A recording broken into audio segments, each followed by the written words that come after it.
Every bad idea I've had has made me proud.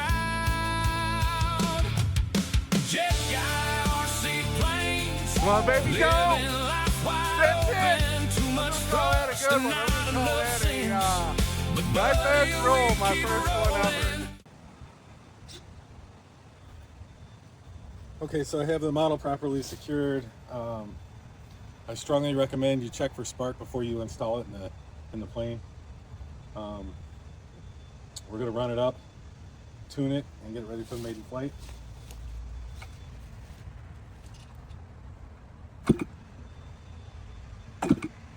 You know what? I'm gonna go get my chicken stick.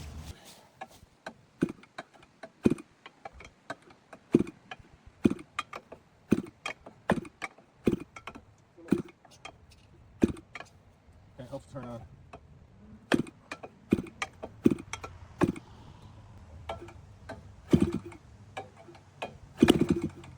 Okay. Which one is the choke again? This one. Ooh.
So I tried to get this plane going last weekend, and I was getting no spark.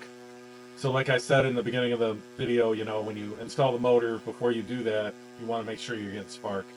I have this DLE that I had problems getting spark, and I have one in my Morrissey Bravo. Both are brand new. Neither of them had spark the first time I tried to run them. The Smoothie XL here, that one wasn't getting spark because I had a faulty on-off switch. If I kept my finger on the switch, which applied a little bit of pressure to it, it would read that it worked.